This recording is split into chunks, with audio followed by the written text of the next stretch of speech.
Welcome to Leading by Example, upholding standards without compromise. I am your host, Dr. Vaughn, inspiring excellence, one lesson at a time. Are you ready to be better within your world and become the standard bearer within your organization or wherever you are? Leaders, aspirants, every one of you, all of us influence our culture, the organization's culture, our workplace's culture through actions taken both inside and outside of the workplace. I founded Ontero Solutions upon integrity, customer satisfaction, and attention to detail, specifically executive coaching and leadership development. Join in for fun, practical, and educational stories as I share lessons, both the good and the bad, that I have learned in my 20 years of leadership and management experience. Leading by example starts now. Welcome, ladies and gentlemen, to a brand spanking new radio show that is set to challenge the status quo, inspire change, and empower you to lead by example in a world where standards are often compromised. I'm your host, Dr. Vaughn, and I'm thrilled to be on this journey of discovery and transformation with you. Have you ever wondered why standards seem to erode in our society, whether it's in the realm of ethics, business, politics, or even our personal lives?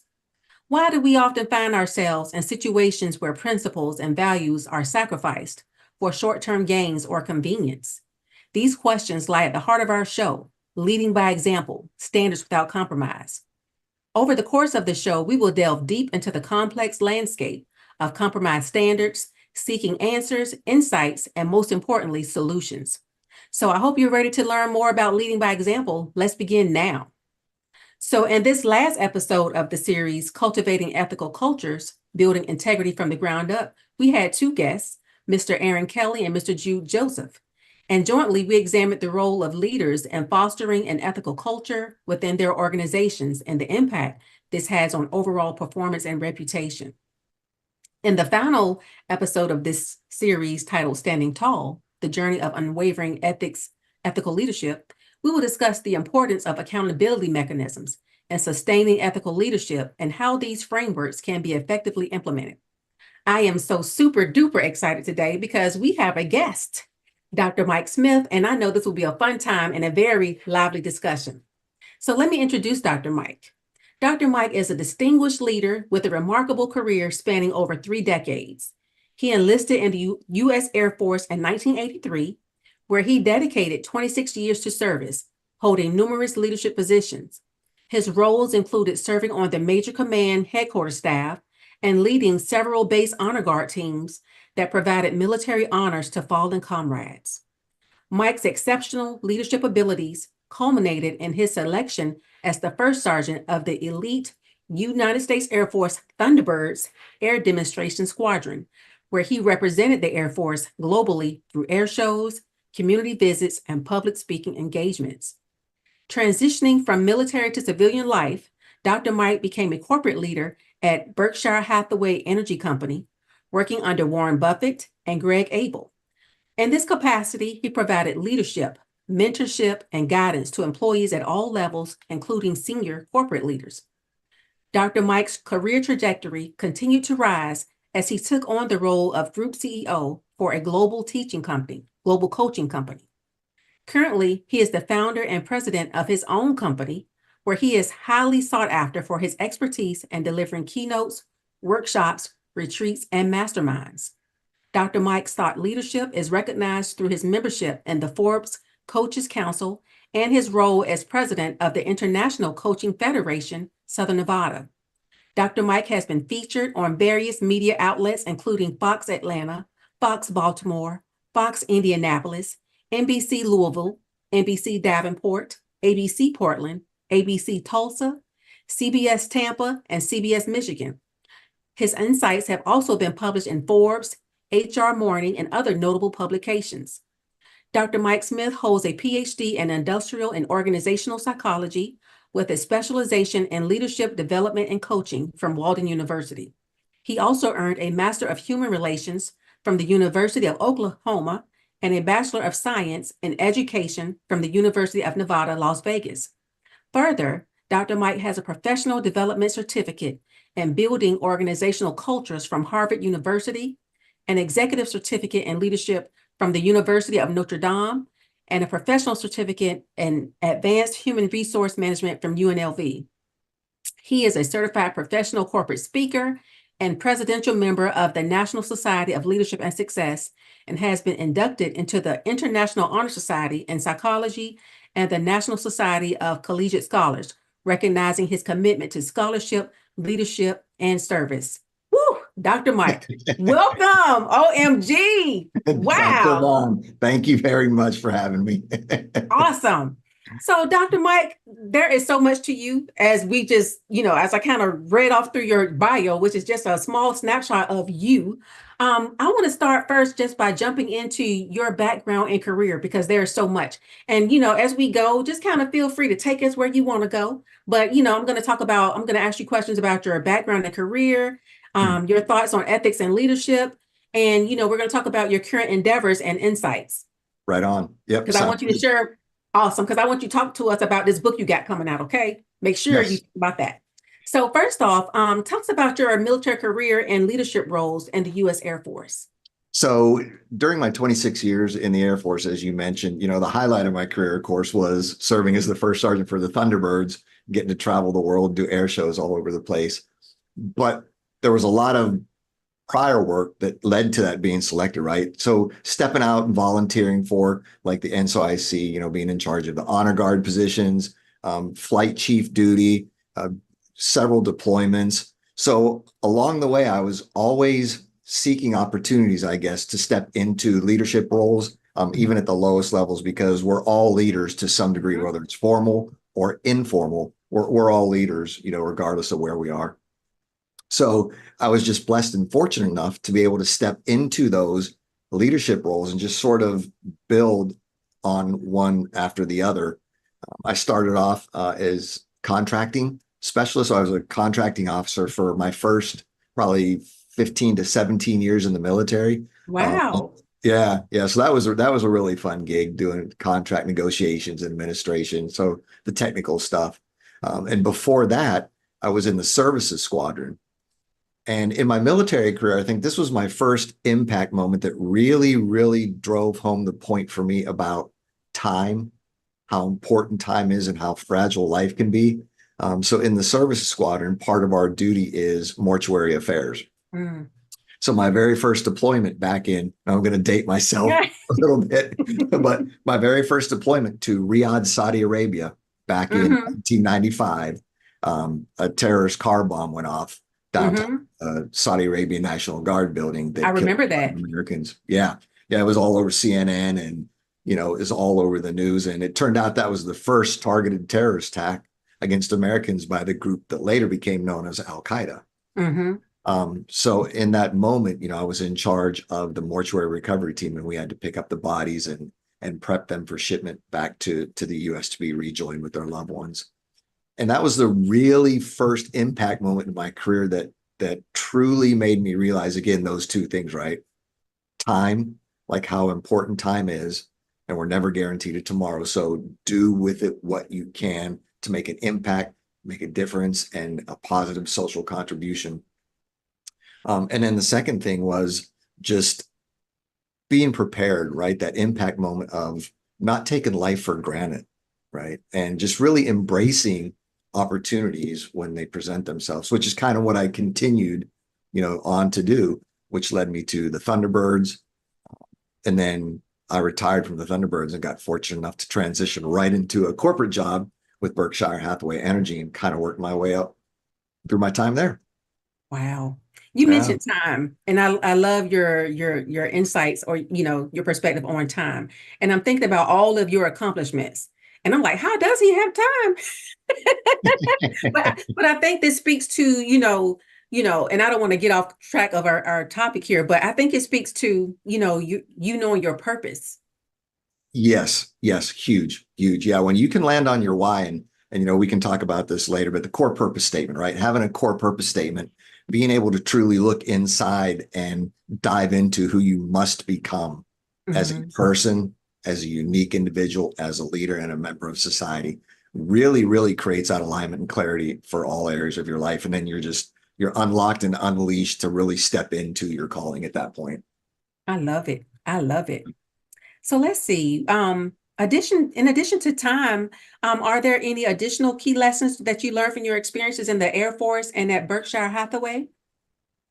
I would have to say some of the key things that really got me to the path I'm on now is how truly important leadership is and how truly important it is for leaders to own the responsibility of creating, embodying, and communicating the right type of culture for their organization and what they want that to look like, right? Versus trying to be a cookie cutter or letting, the grind and the ops tempo get in the way. I mean, as leaders, right, we have responsibilities to not only the people we serve, but to our peers in the community, right? So that's something that we need to take very seriously. So throughout, I was by no means perfect coming up through the ranks, a lot of bumps in the road, but I always had leaders that looked through that, momentary lapse in judgment, if you will, Mm-hmm. saw who I was inside and decided to roll the dice and take a risk on me and mentor me through some hard times, through some good times, right? But it was always someone there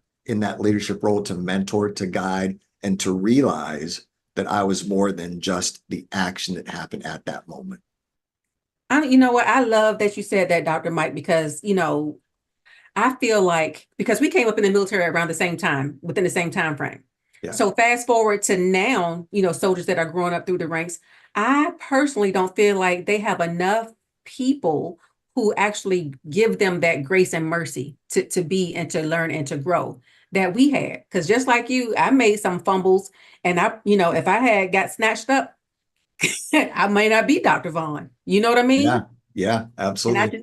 I just feel like, leadership may have shifted a little. I shouldn't say leadership in general, but I just feel like some of those leaders that have a soft spot for, giving people those second chances, those instances, don't exist. And maybe it's because of the times we live in now. I'm not sure, it would take us to do some research to figure out what that is. But I'm Right. so glad that you shared that because I feel the same, Yeah. once they mess up, it's kind of like zero tolerance. Yep. Yeah, 100%. Yeah. So, and again, I think you're right. That could be just a sign of the time and the evolution of, the Air Force or really any organization. But along with the evolution of that organization or those, ethics, values, morals, beliefs, whatever it is, leaders also have to evolve in a way that's still effective, efficient, and impactful, which kind of dovetails nice into what we're talking about here today. Mm-hmm. Yeah. Wow. So what about this, Dr. Mike? We're going to transition to talking about ethics and leadership. Mhm. What is the importance of ethical culture in organizations? So I believe, based on my experience, that an ethical culture within an organization creates the foundation and the framework for excellence, belief, and belonging, right? I think too many times, I think you've heard the stories, right? That sometimes people might look at Google's culture and say, "Man, that's an awesome culture. We should have that here." Well, the only problem is you're not Google, right? Not the same type of employees, maybe not the same demographic, same mission, same vision, same purpose. So cookie cutter approaches to culture, especially ethical culture with integrity, is not a recipe for success. That's why it's incumbent upon the leaders within their organizations and their industries and their geographical location, serving the demographics they are, to tailor and custom their culture uniquely to them and who they are, vision, mission, purpose, values, and the way that they want to serve. So that's really what I think lies at the heart of that ethical. It just unlocks and unleashes and aligns people with the true calling of the organization and the way they serve each other and the community. Wow. I like how you broke that down. Because I think we may have talked about this before, offline about, leadership development, or the lack thereof in certain instances. You know, um, the importance of coaching. Some people don't understand the importance of having a leadership coach. It's almost like, you can read the Bible on your own and you may have your own little interpretation, but until you go and listen to a sermon by someone who's trained in that, and you're like, oh, now I get it. I got it all wrong. It can be the Right. same thing with leadership. You Yeah. read these self-help books and you thinking that you got these concepts down, but you're implementing them all wrong until you have that coach to kind of shape you and guide you, put you in the right direction. Yep. 100%. Yep. Agree 100%. Wow. Interesting. So what about this, Dr. Mike? Um, let's talk about the role of a leader in promoting and maintaining ethical standards. What would you say that role is, whether it be in the military or, in the corporate sector? So I think maintaining those ethics, right, and standards as a leader, I think there's really a couple of things. That's kind of a deep question. Mm-hmm. And it could take a lot more time for us to talk about that. But just at a high level, I think the very first thing on the part of the leader has got to be, first of all, that fair and equitable treatment across the board, Mm-hmm. right? There's standards in place for a reason. And I think too many times, and I was guilty of this as a young leader myself, right? But you have those certain relationships or certain people that or someone's new or someone's seasoned, or I don't want to be the bad guy, or it's too much Mm-hmm. paperwork, or, right? But what that does is people start seeing those little cracks in your armor, Compromises. Mm-hmm. right? Right. And so then the question starts to become, if they see that, well, the perception could be, well, I can get away with this much. If I push it to this line, I'm good to go. Right. So there's a lot of open doors that could come from not maintaining consistency, fair and equitable treatment across the board based on established standards and guidelines. So I would say that's the first thing. The second thing I think is ownership and personal responsibility, right? So as a leader, even when we mess up or when we make a mistake or when we don't hold ourselves or others to those ethical standards across the board, then there's a time, like you said earlier, hey, I made a mistake, right? I messed up, learn from it, right? And press on, be vulnerable enough to own it, take personal responsibility, take control of it, regroup, and then just go back out and be the leader that you're called to be. Mm-hmm. So I would say that's the second thing. And then the third thing is that consistency piece that we just talked about, right? Consistency in knowing the standards, right?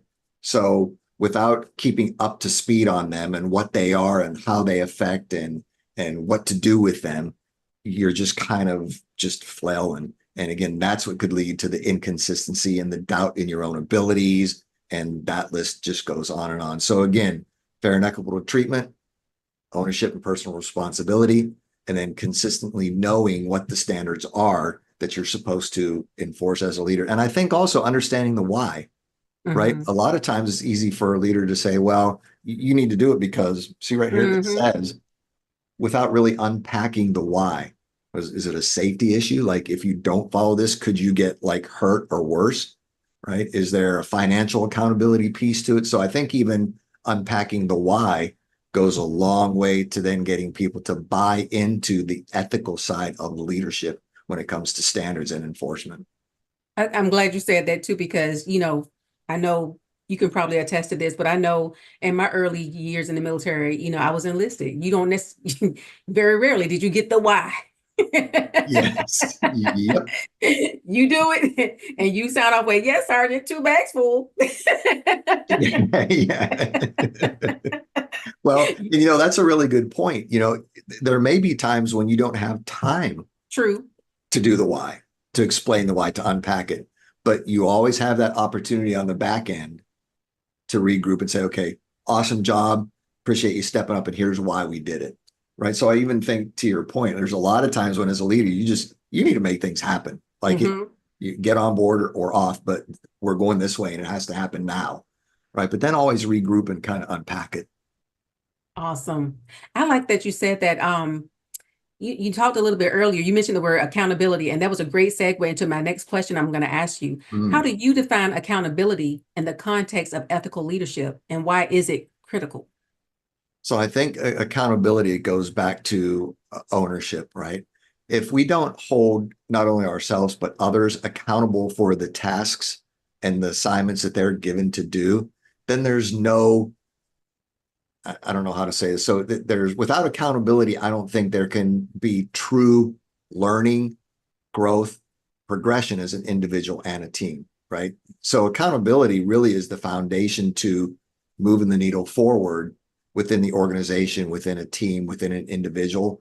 So especially when it becomes matter of ethics and accountability, right? That's holding people to the standards that they're expected to perform against, right? So Mhm. accountability for a task, accountability against a job description, accountability against roles and responsibilities, right? Without establishing accountability, then you just kind of leave the door open again for chaos and confusion.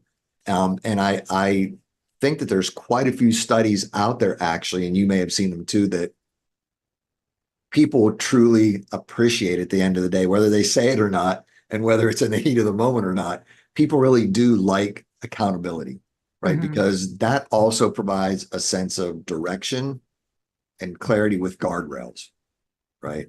So I think that's one of the really most important pieces of accountability, ethical and leadership is, again, keeping people moving the same direction and keeping them in check, which then also creates that ownership and personal responsibility of what you've given them stewardship over.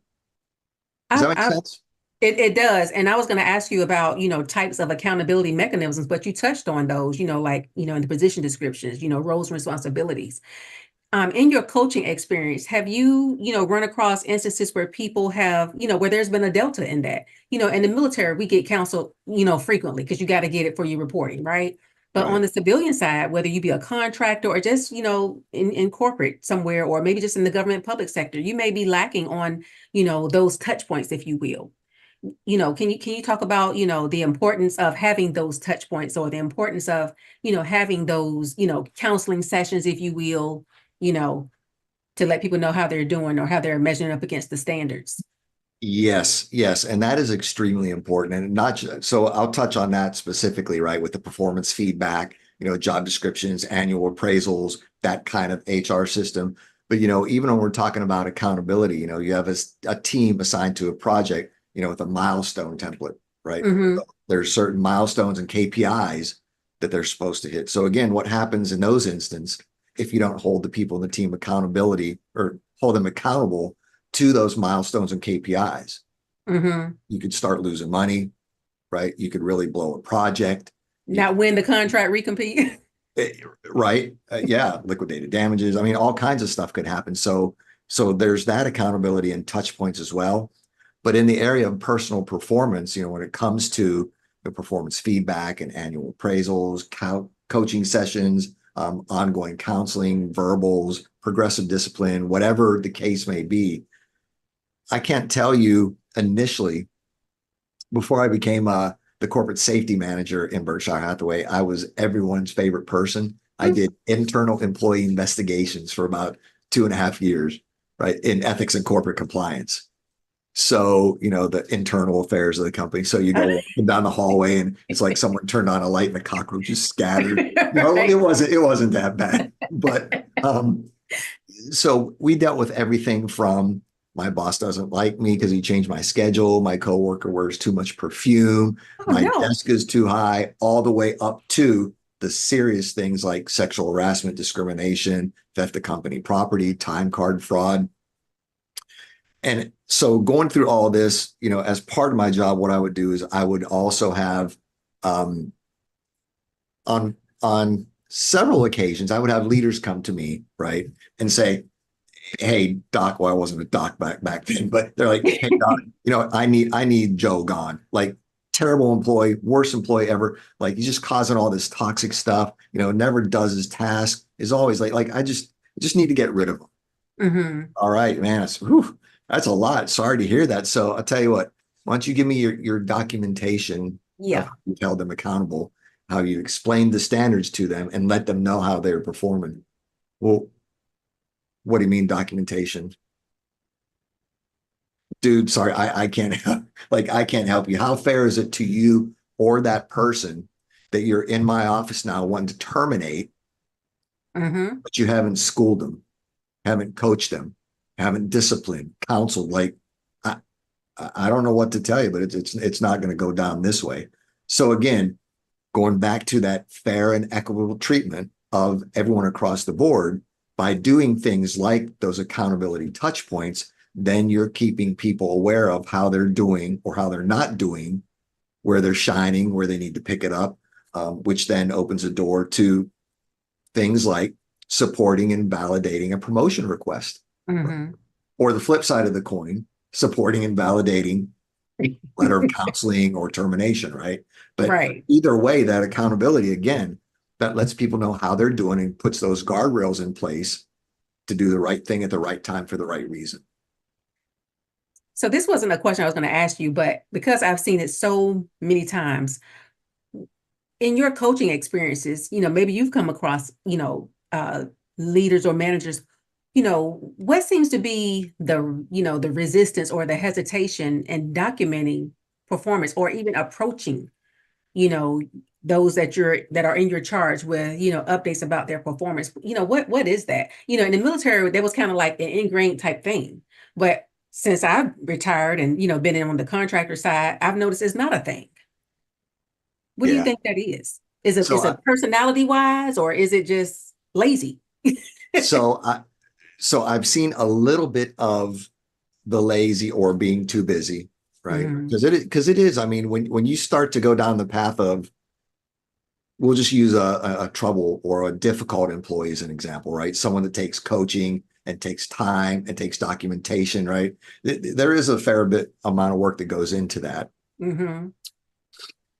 But rather than just I'm too busy or I'm too lazy, I think the thing that I've seen more than that is, leaders that um really truly do have a good heart.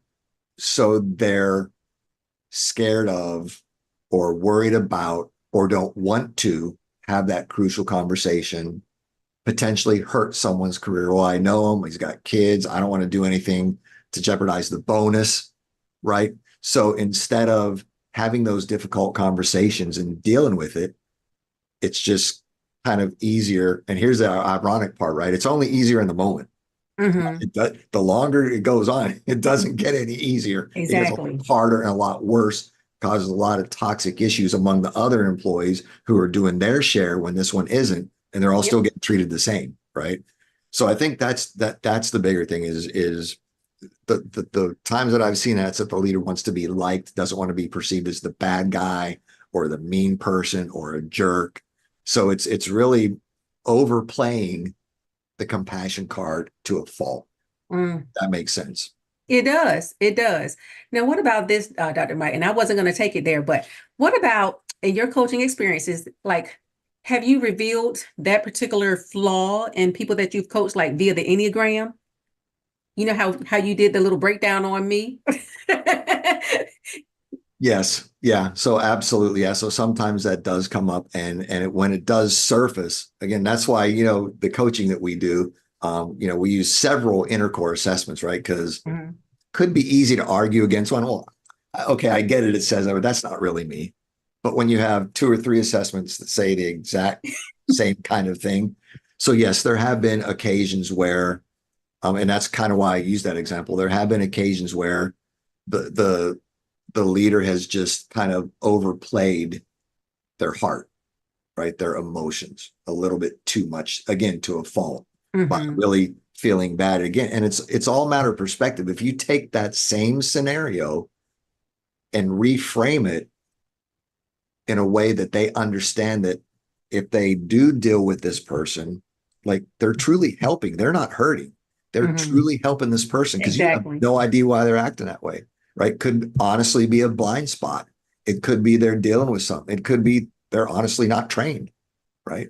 So not only are you helping that person, but you're helping the team, like the rest of the people that are sitting around watching Watching. that and seeing nothing happen, right? And then Mhm. they go, well, if they're still going to get their bonus and they're late every day, why am I 15 minutes early to turn my computer on, get my desk set up and get ready to roll? Like, screw it. I'm Yeah. right. Yeah. So once you can reframe it into helping, not hurting, I haven't had a leader yet that hasn't said, I get it. I, I understand. That makes sense. Mhm.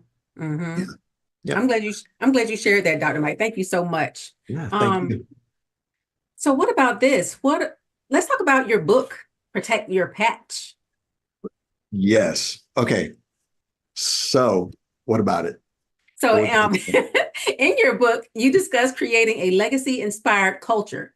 Mhm. How do accountability practices contribute to this? Very, very good question. So again, I think when you're talking about a legacy inspired culture versus a personality driven one, right? I think Mhm. that's really where the downfall of a lot of cultures are, right? So, I got the whole Protect Your Patch from my time on the Thunderbirds. There's an organization that's been around for I think 65 years at this point, Mhm. where the commander, the number one pilot, changes every 2 years, like clockwork, right? That's not a very consistent leader, you would think, right, in that position to continue a legacy inspired culture for that many years, but it happens. Mhm. It's still in place now. And I was, in corporate, I've heard stories and I've done some research and seen that, whoever happens to be in charge, whatever their background is, whatever their values are, whatever their perception is, whatever their likes are, that's the kind of culture that starts to unfold, right? Mhm. Which could be disruptive if you're already one way and things are going nice. Like, I've seen CFOs, someone with a strong background, get made CEO in a production company, right? Where Mhm. it was a lot of, creating products for construction. CFO tried to then create the culture of, like an accounting company, right? And it didn't Didn't take work. long before things started to surface that weren't working out so good, right? Again, it's the collective whole of values and beliefs and belonging and moving forward and serving, right? So I think when you're talking about a legacy inspired culture and accountability, again, when people are clear on the standards, there's accountability mechanisms in place to keep those standards upheld at a high level based on vision, mission, purpose, values, and the umbrella of the culture of the company.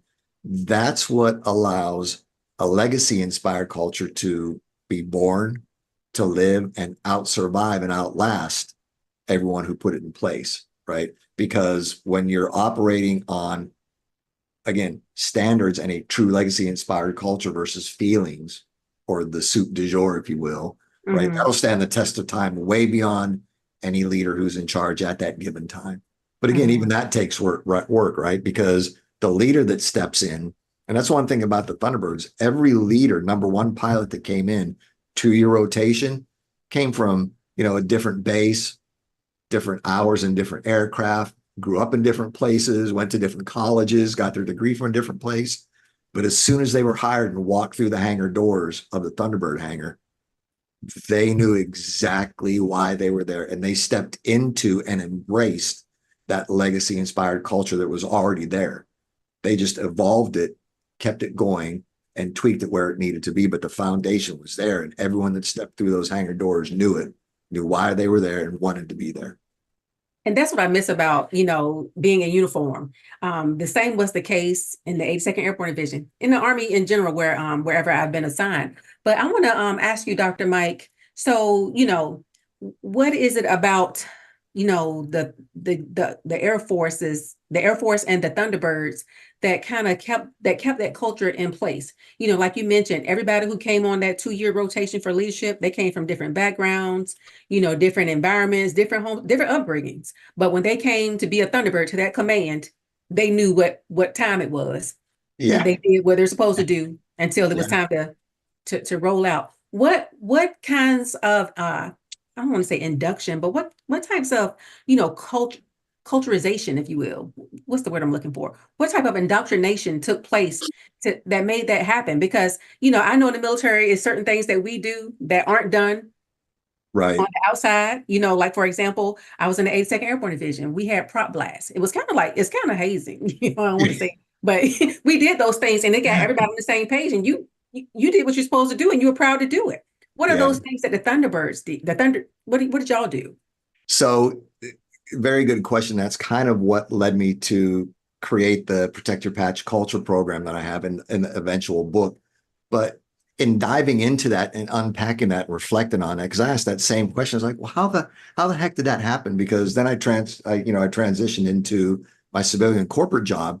And when I first got there, the culture was a little bit rocky, but then we got some leaders in the right place for the right reason, and things actually shifted, and then it got a lot better. But I started thinking, and that's what really got me down this whole rabbit hole of what in the heck was it that allowed that thing to exist and keep going? And that's why I came up with the PATCH acronym. So the P is pride in your brand and what it stands for, right? So if you're not proud of where you work at, if you don't know what it stands for, right?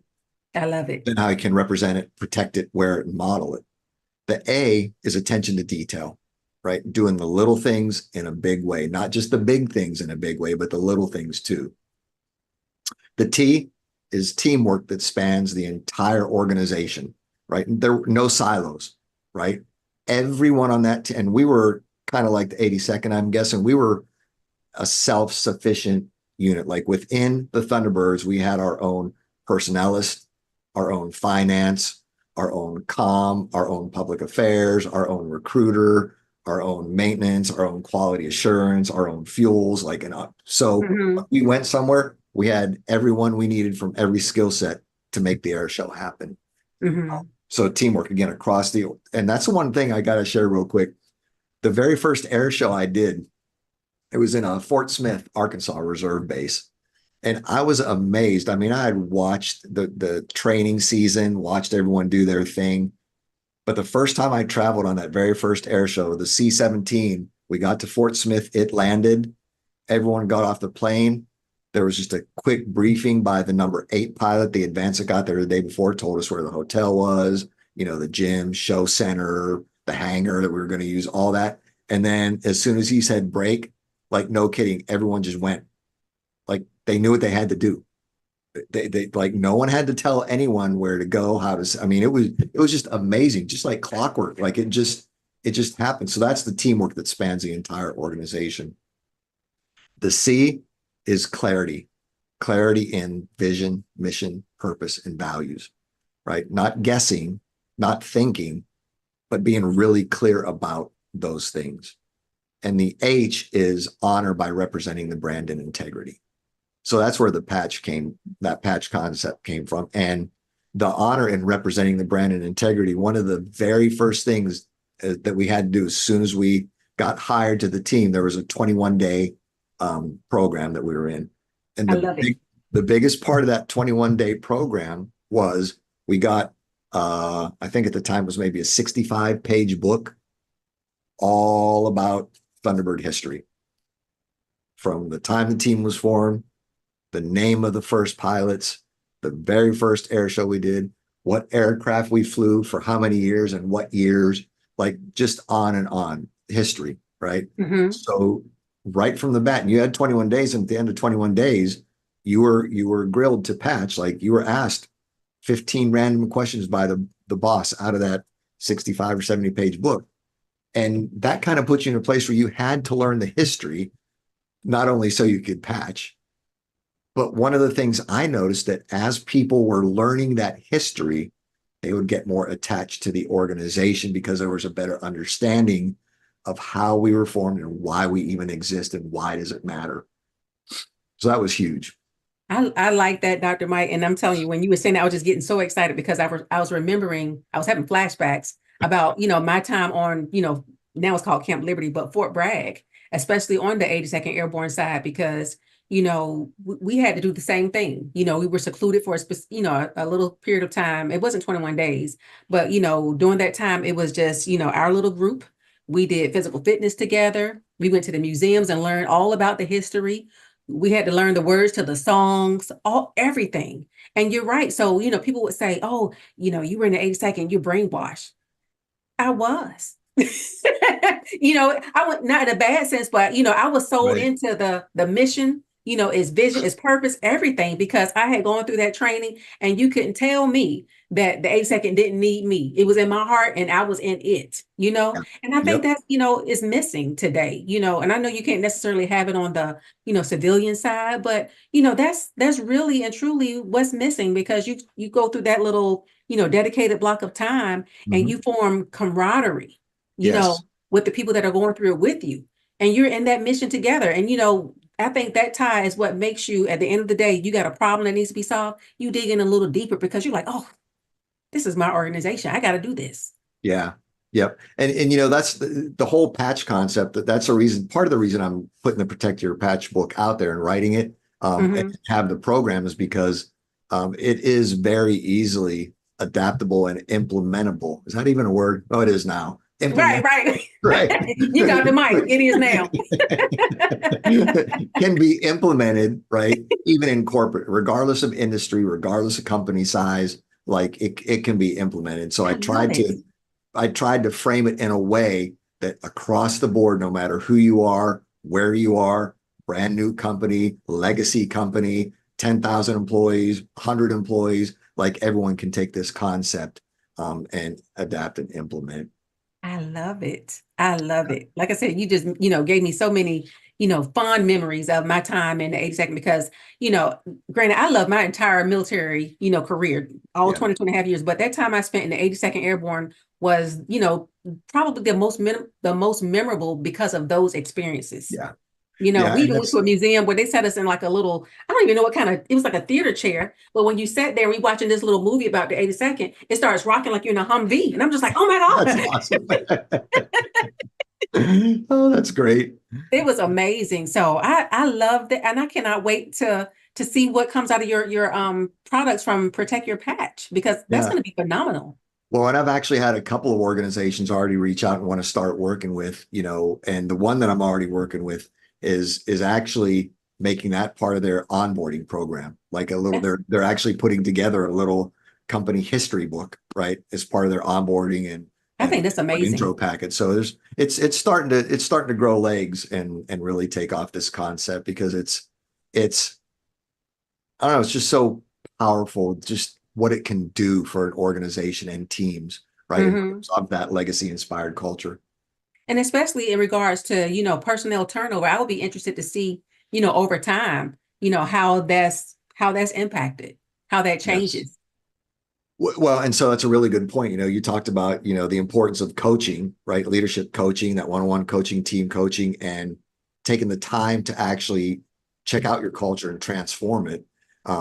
There's a lot of studies out there that point to the intangible results of lower turnover and higher retention, which means you don't have to replace and retrain new employees, which is very expensive. When you have an employee walk and you have to go through the search and the hiring process, the onboarding, the training, like that's a lot of dollars versus just keeping an employee who truly believes and feels like they belong.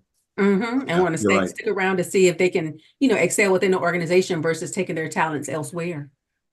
100%. Yep. So, Dr. Mike, what future trends do you foresee in accountability frameworks, especially in relation to ethical leadership? That's a really, really good question. And I don't want to speak to something I'm not that equipped for. I will say that as long as a human element's involved, I really think there's a lot of great HR systems, techniques, and platforms out there. But one of the things that I've seen, and I'm sure you have too, even though you have these great tools for accountability, these touch points, this feedback in place, it's still extremely easy to shortcut them and not use them for their intended purpose if you choose to, right?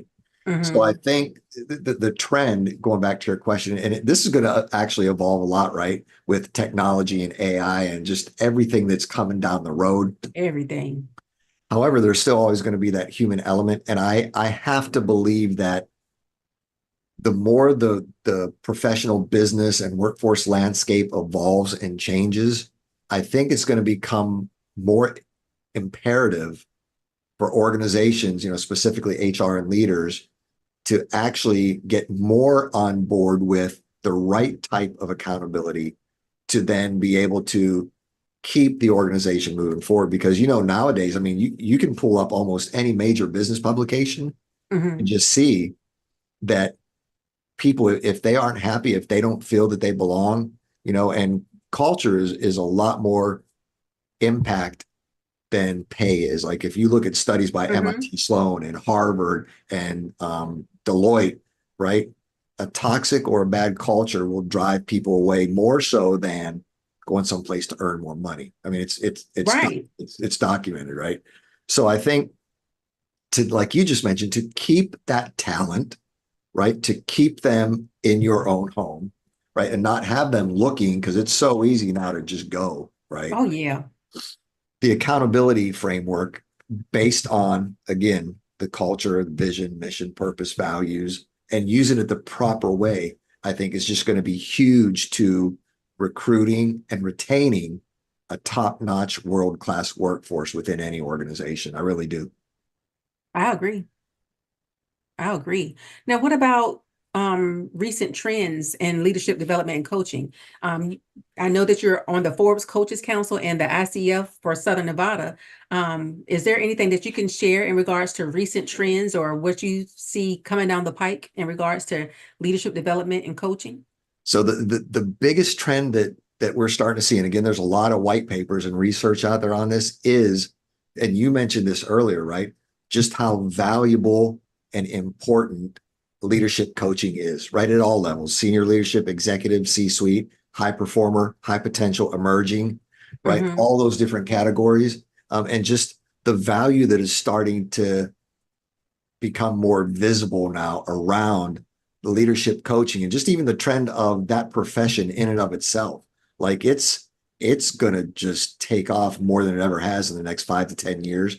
Again, Mm-hmm. because organizations are starting to realize the importance of that unique, customized, tailored, impactful coaching journey, right? Versus just going through, like you said, a generic leadership program or buying a self-help book.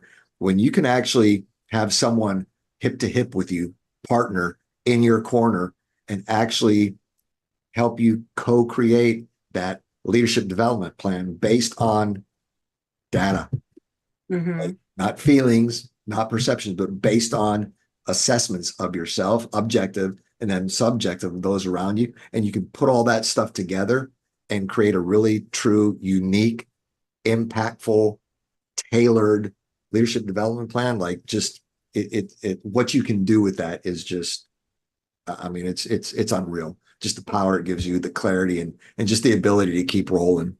It's priceless. And when we're talking about trends, you mentioned DOD. And I think, we kind of talked offline about, some of the things that you're working on going forward in regards to DOD programs. And, I'm just so amazed, at, the DOD embracing coaching, because when we were coming up, that was not a thing. You got that counseling, you were told what to do. If you didn't understand a particular concept, you go read about it in a particular publication, Yeah. you Yeah. know, and that, or you ask your sergeant and that's it. But now, Yep. they are really investing in people. Yeah. And I've done several workshops, over the last few months, and have several more on the books at bases, for everything from a group of senior enlisted leaders, like seasoned seniors and chief master sergeants, all the way to the professional development centers where they're sending, frontline supervisors, new supervisors. And the 2-day workshop that I do, it does a lot of, you know, raising levels of conscious self-awareness, like a lot of introspection before then we get into the culture stuff. But I'll tell you, it's going over really good. And you're right. People are embracing it and actually enjoying it, right? Mhm. Feeling the difference and the impact, having those aha moments, because we're allowed to now create that space and the time to do that type of work, and it's paying dividends. So I dig it. I like it a And when lot. you were talking, Dr. Mike, it just, triggered something in my mind about, how leadership has shifted over the years. It's not, that basic, top down, that we were used to. Now it's more, servant leadership. And it's great to see that the branches are embracing it. And, not just the branches, but, even within the civilian sector, Well, people are yeah. embracing, serving those within their charge. Well, You I know. think I think another thing that's starting to become more clear is those soft skills Hmm. Hmm. that makes a truly effective, efficient, impactful leader, right? Legacy type of leader that people are inspired to follow versus, Right. trying to be motivated to follow, right? Hmm. But truly inspired to follow. I think there's a bigger realization starting to come out there that the soft skills are something that we really need to amp up, because we've been focused so much. I mean, just look at the last 10 years, right? The evolution of technology and how it's, infiltrated, and technology is amazing, right? but it can also be a slippery slope, cause Mhm. distractions, take away the human element because now we can Information do everything overload. from behind our desk, right? So I think that's another thing that's starting to come to the surface more is the soft skills, right? Of being vulnerable, having crucial conversations, change management. How do we convey that type of messaging, right? How do we deal with people? How do we give proper feedback in a way that's constructive, not destructive? All Mhm. those kinds of things, leaders are starting to realize now that, well, if we want to stay relevant, right, over the next few years, 5, 10, 15 into the future, then we really probably do need to relook at sharpening that specific saw when it comes to leadership, because we just live in a world where a lot of times we're not given that space or that time to do so. So I think that's now starting to come back and resurface and be like, yeah, that is probably one of the most fundamental important pieces of leadership, because again, that's how you get people inspired to follow you where they believe and they feel like they belong. And especially in a time where, I know in the Army, maybe not necessarily Air Force, because Air Force has always been, the creme de la creme, I guess you will, of the DoD. But I know, the Army is having a difficult time reaching, maintaining its talent. Yeah. So, I'll be interested to see how that changes and evolves. And I remember, when I was, getting my doctorate, doing my studies, because mine is in public safety leadership, but we all know that leadership, the only thing different is the context. There were several studies that I read that I found very intriguing, and they talked about, servant leadership and how it may mitigate against, suicide, the rates of suicide. So because you have that personal interaction, talking to that soldier, finding out what's going on with them. Nobody, Yeah. nobody wants to be in a unit where they feel like, oh, I'm just a uniform in the face, you Yeah. know, cheeks and seats. You know what I mean? Yeah. Yep. Well, it's funny that you mentioned that, because that's, the book that I launched last October, Erasing the Line in the Sand, was exactly that. So it's a veteran's experience with social acceptance after beginning civilian employment.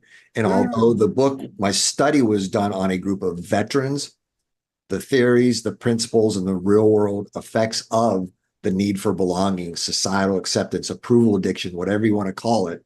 Again, that transcends everyone. It just so mm-hmm, happened that I picked the veteran demographic because that's near and dear to my heart. But not feeling like they belonged, not feeling like their skills were utilized or they weren't understood, or the team or the camaraderie. You notice those are all elements of culture, right? So mm-hmm. by them feeling they didn't have that, the thing that pushed me down that road is I found a study that was done back in 2018 that 40%, 40 of veterans quit their civilian job within the first 12 months because they didn't feel those things. Team, I belong, I'm being utilized, no upward mobility, right? And that also has contributed to the increase in homelessness and suicide among veterans. So that whole, again, belief and belonging, those two B's. That's why I do legacy inspired culture. When people believe in your legacy inspired culture and they truly feel like they belong, then your legacy is created by default, right? They're inspired. They feel, they feel, right? Don't just hear, don't think, Mm-hmm. they feel, they know that they're part of something bigger than themselves. And I think that's what we all want at the end of the day, right? Is to belong to an organization that's actually making a true dent in the universe and a difference in the world. I love that, Dr. Mike. Yeah. Please share with the audience how they can find you and your books. So my book, the first book, Erasing the Line in the Sand, is available on Amazon. And the best way to check out what I have going on and find all my social media handles is through my website. It's www.docmikesmith.com. I have a little contact me form in there if anyone has any questions, is interested in hearing more. Follow me on social media. It's all right there, one-stop shop. I love it. I need to get that book, Erasing the Line in the Sand. I really want to read that. But, as a veteran, of course, that's so many points of what you said about that book, but it captured, resonated in me, especially about the belonging, because it is a difficult transition. Yep. It's very difficult. And not everyone finds their way. Yeah. So I'll tell you what, if you want to shoot me your address, I will autograph one and get it to you in the mail tomorrow. I love books. Thank you so much. Everybody knows I'm a nerd, so you're gonna send me a book. I'm super happy. Awesome. Well, Dr. Mike, as we get ready to close, thank you so much. It's been an absolute honor to have you on the show today. Your insights on ethical leadership and the accountability framework have been incredibly enlightening.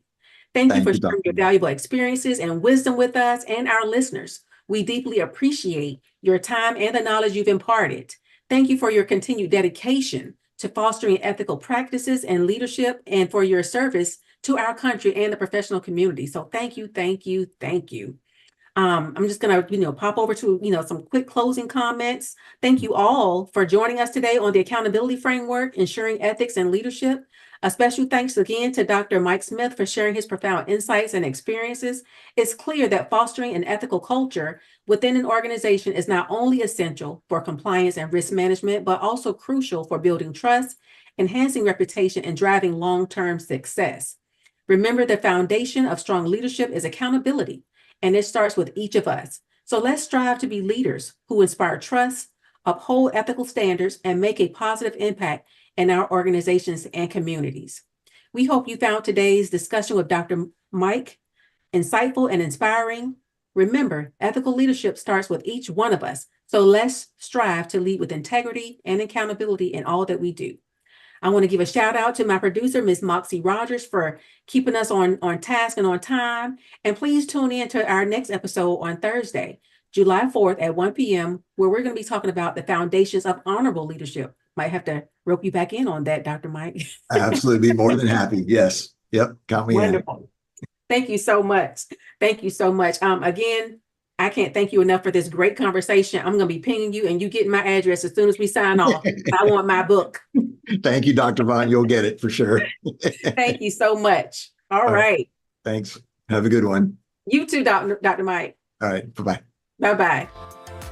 You have been listening to Leading by Example, upholding standards without compromise. I am your host, Dr. Vaughn, bringing you inspiring excellence, one lesson at a time. Tune in to Transformation Talk Radio every first and third Thursday at 10 a.m. Pacific for fun, practical, and educational stories as I share lessons, both the good and the bad, that I have learned in my 20 years of leadership and management experience. As we go through and learn these lessons, I would ask you to be thinking about those lessons that you bring that you could share for potential, hey, you may even want to be a guest on our show. So think about those lessons as we continue to explore inspiring excellence one lesson at a time. For more information, please visit www.onterosolutions.com. That's ENTERO.